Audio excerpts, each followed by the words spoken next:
একটা বছর অপেক্ষা করার পর আবারও চলে আসলো পবিত্র রমজান মাস। আলহামদুলিল্লাহ, আজকেই প্রথম সেহরি, প্রথম তারাবি। কাল থেকে ইনশাল্লাহ আমরা সবাই রোজা রাখবো। সকাল সকাল উঠে বের হয়ে পড়লাম রমজানের বাজার করতে। পুরা সপ্তাহ পুরা মাস কখনোই আমি বাজার সদাই করি না, তবে রমজানের বাজার নিয়ে আমি অনেক এক্সাইটেড থাকি, নিজে গিয়ে বাজার করি। তবে প্রত্যেকটা জিনিসের এখন যে পরিমাণে দাম, আমি বাজার না করলে হয়তো আজকে বুঝতাম না। বড় একটা লিস্ট বাড়ি থেকে লিখে নিয়ে আসছি আর চলে আসলাম সুপার শপে। এখান থেকে পুরো রমজান মাসের বাজারটা করে নিব। খেজুর, ট্যাং যা যা লাগে সবকিছুই নিতে হবে। ভাবলেই খুশি লাগতেছে, কাল থেকে আমরা রোজা থাকবো, সেহরি করব, ইফতার করব, মজার মজার খাবার খাবো। দেখতে দেখতে এক মাস চলে যাবে আর আমাদের ঈদও চলে আসবে, খুশির দিন আসবে। ইফতারে আমাদের বাঙালিদের কিছু কমন খাবার আছে যেগুলো না হলে চলেই না। সারাদিন রোজা রাখার পর ইফতারে আমরা ভাজা পোড়াটাই বেশি খাই। আমরা সবাই জানি ইফতারে এত ভাজা পোড়া খাওয়া ঠিক না, তারপরেও সারাদিন রোজা রেখে দিন শেষে আমরা সেই ভাজা পোড়াই খাই। ভাজা পোড়া ছাড়া আমাদের ইফতারি জমে না। বেগুনি পেঁয়াজি বানানোর জন্য বেসন, ছোলা, বুট সবকিছু নিয়ে নিলাম বেশি বেশি করে, যাতে সারা মাস চলে যায়। আর সুপার শপে আসলে আমার জিনিস যদি দরকার হয় একটা, আমি কিনে ফেলি 5টা, কারণ আশেপাশে যেটাই দেখি মনে হয় এইটাই আমার দরকার, এটা নিয়ে নিতেই হবে। কাপড় কাচার জন্য ডিটারজেন্ট, বাসন মাজার জন্য ভিম লিকুইড সবকিছুই নিয়ে নিচ্ছি, যদি ওগুলো লিস্টের বাইরেই ছিল।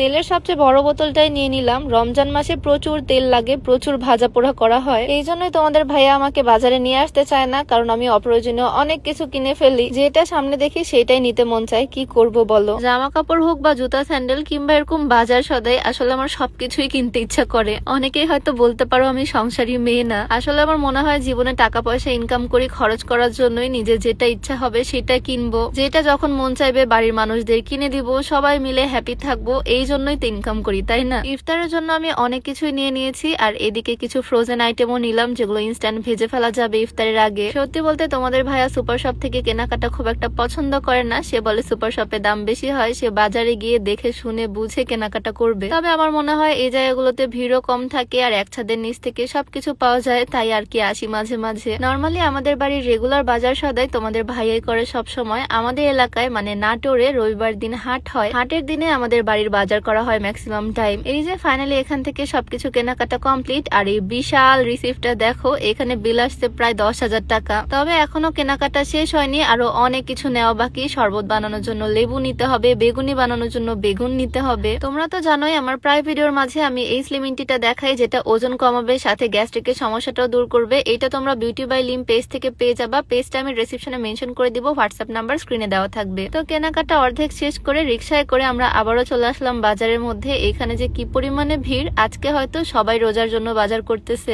আজকেই শেষ দুপুরে খাওয়া দাওয়া করা। সত্যি বলতে সুপার শপে হোক বা কাঁচা বাজারে সবকিছুরই এত দাম। রমজান আসলে আমাদের দেশে সবকিছুর দাম আরো বেশি বেড়ে যায়। যেখানে রমজান আসলে বাহিরের দেশে সবকিছুর দাম কমিয়ে দেওয়া হয় যাতে সবাই কিনতে পারে, রমজানে রোজা রাখতে পারে, সেইখানে আমাদের দেশে সবকিছুর দাম আরো 2 গুণ 3 গুণ হয়ে যায়। লেবু এখানে 70 টাকা হালি, লেবুর শরবত খাওয়ারও উপায় নাই। আর এদিকে খেজুর কিনতে এসে দেখি খেজুর 1500 টাকা কেজি। সেভাবে ধরতে গেলে একটা খেজুরেরই দাম পড়তেছে 20 টাকারও বেশি। এসব দেখলে মনে হয় কিছু মানুষের জন্য রমজান হয়তো খুশির না। জিনিসপত্রের দাম বছরের পর বছর আরো বেশি বেড়ে যাচ্ছে। আমার এখনো স্পষ্ট মনে আছে গত বছর আমরা 10,000 টাকার মধ্যে রমজানের কেনাকাটা করে ফেলছিলাম, তবে এবছর আমাদের প্রায় 20,000 টাকা খরচ হয়ে গেল। যাই হোক, গাড়ি ভর্তি বাজার নিয়ে এখন বাড়িতে ফিরবো। এইদিকে ইদানিং আমি এত বেশি ব্যস্ততার মধ্যে সময় কাটাচ্ছি, নতুন নতুন কালারের রুহানা আবার আমাদের কাছে আসছে, নতুন কালারের রেডি হিজাব আসছে, তবে এগুলো শুটই করতে পারতেছি না। আজকে ডিপ মেরুন কালার খুবই সুন্দর রুহানা আবার পরে আসছি, সাথে ash colour 2 layer instant ready হিজাব। এগুলোর এখনো প্রপার শুট করা হয়নি, তবে তোমরা চাইলে আমাদের পেজ ভিজিট করতে পারো, ইনবক্সে নক করতে পারো। আরো অনেক সুন্দর সুন্দর কালার ইনস্ট্যান্ট রেডি হিজাব কালেকশন আছে।